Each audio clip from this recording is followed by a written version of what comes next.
This is Anna, a social worker from Belgium. She works with clients who are dealing with addiction and other mental health problems. Many of them also have children and may struggle with being a parent.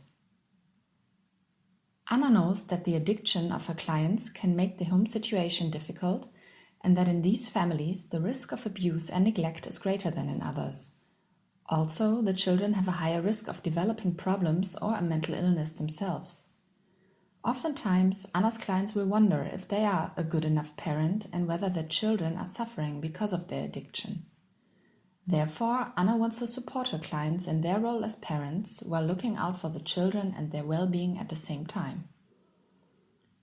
In this video, we want to explain about a tool that is used in Belgium by professionals when working with parents, the Kindreflex or Child Reflex in English. The Child Reflex provides guidance for working with families at risk and can be a good example for other professionals all over Europe. The Child Reflex can be used by any social worker, counselor, or other professional working with adults. It is basically a roadmap of 6 steps. The first 2 steps of the Child Reflex should be done at the start of counseling. Anna and every other social worker should have the knowledge to do them. But Anna does not have to go through the entire process on her own. She can share the responsibility with her team or other experts.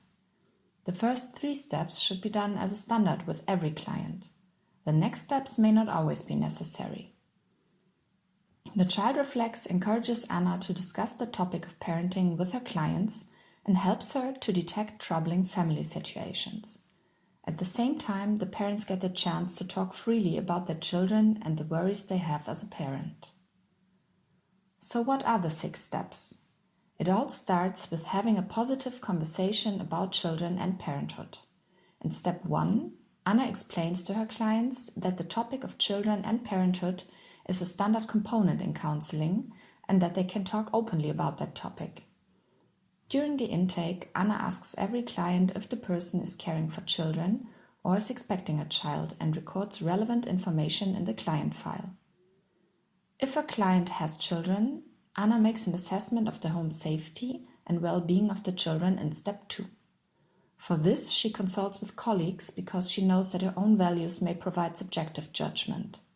If Anna has no doubts about the home situation, she continues with step 3. In step 3, Anna continuously discusses parenting with her clients and supports them in their role as a parent.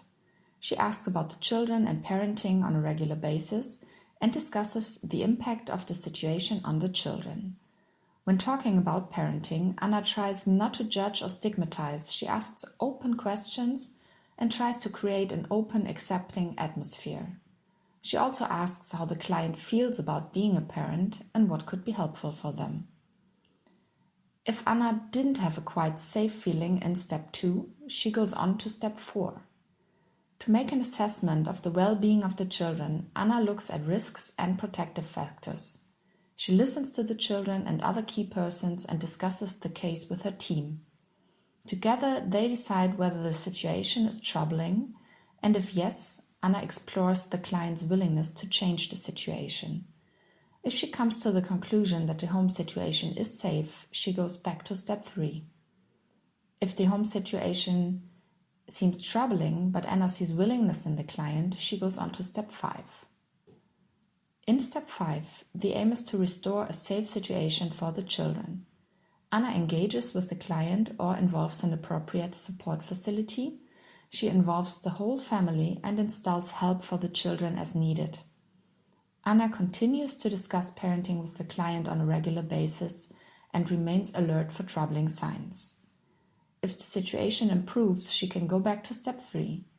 If safety cannot be restored or there was an inability or resistance on the part of the client or even acute danger in step 4, she goes directly to step 6. Step 6 is the final step of the Child Reflex. In this step, Anna involves a mandated facility for child protection.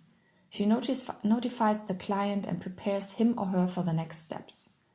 Anna also reviews with the mandated facility what actions she, as a social worker, can take to restore safety. She records the process and follow-up actions in the client file. These 6 steps combined are the Child Reflex. This roadmap can serve as a model, but you are free to develop your own version of the Child Reflex. If you want to use the Child Reflex, you should check who is the mandated facility for child protection in your country. Finally, we encourage all professionals working with parents to ask themselves, do you see the child in every story? This video has been prepared within the EU-funded project Make the Difference with generous permission by the developers of the Child Reflex. You can find more information and advice for professionals on the project website and on the website of the Child Reflex.